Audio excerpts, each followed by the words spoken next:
We're here outside the new U.S. Embassy in Jerusalem 1 year after its opening just 1 year ago, May 14, 2018. Now, joining me and my colleague Ami Kaufman here, we have two guests to break down the impact of this move some 1 year after this unprecedented and controversial move. Joining me, former Deputy Director for Foreign Policy and International Affairs from the National Security Council at the Israeli Prime Minister's office, Colonel in the Reserves Eran Lerman, and Director of Development at the Mitvim Institute, Gayle Meyers. A pleasure to have you both with us. Thank you, sir.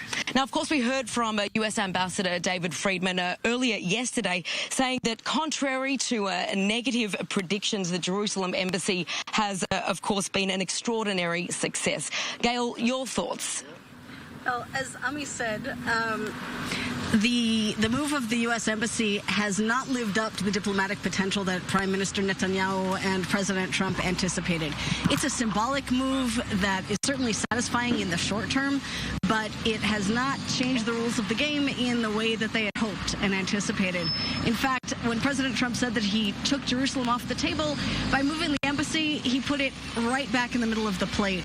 Attention has been drawn to Jerusalem, and in negative ways. Not only the European Union, but the Russians and a number of others condemned the move, and it seems to have boomeranged. The implications also for the attempts to reach some sort of peace between Israel and the Palestinians are negative. We can't take this as an isolated incident. It's very much in line with the activities of the Trump administration over the past year, but it's part of a pattern that has destroyed any credibility that the U.S. might have as a mediator and deepened the rift between the U.S. and the Palestinians. Eran, what's your take on this? Has this damaged the peace process, or some say the non-existent peace process? Well, quite to the contrary.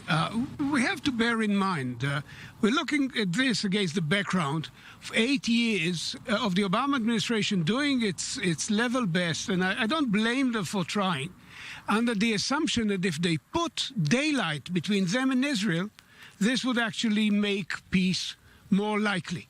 And the results were an utter zero. Nothing happened. Whereas here is an administration in very close coordination with Israel. True enough, the Palestinians are uncomfortable with that, but at the same time, there's a very powerful message. Leaving aside all sorts of diplomatic noises, the Arab world, even the Palestinian community, even the Palestinian residents of Jerusalem, reacted to this in a much more muted way than anyone ever expected. No volcano of anger, no eruption of anti-Americanism. Quite the contrary. There's a reason for that. Although, Iran, we of course have seen the fact that the Palestinian Authority has ruled out the U.S. as a legitimate and a fair broker for peace. We're, of course, waiting for this upcoming deal of the century expected to be released after Ramadan. Do you believe that that was an overreaction? Well, I think they have a problem with the American administration moving the goalposts away from the fantasy land of UN Security Council 2334 and the Palestinian expectations that somehow Israel would be delivered to them and that the outcome will basically reflect the 100% concept of what the Palestinian Authority claims to be the only possible base. We are moving away from this. I call this the EKP. It's like the AKP. Everybody knows paradigm. The EKP has been the reason we failed to have an agreement over the last 10 years. We need to move away from it, and Jerusalem is a good point to start. If, there's been a statement that this is going to be a reality check for the Palestinians, that they're going to see what the truth is. I think that what's been exposed is another truth, which is that the Palestinians also have firm positions. If your only measure of success or failure is the amount of violence, well, yes, there was not a violent eruption. However, we certainly have not seen the Arab states coming to support the policies of the Trump administration or I don't know what's in the deal. Nobody knows what's in the deal, but we certainly haven't seen them coming out front to support it. Yeah, let me ask you this.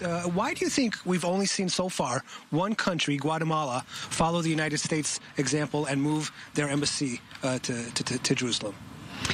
I think that this exposed the daylight between the United States and international norms.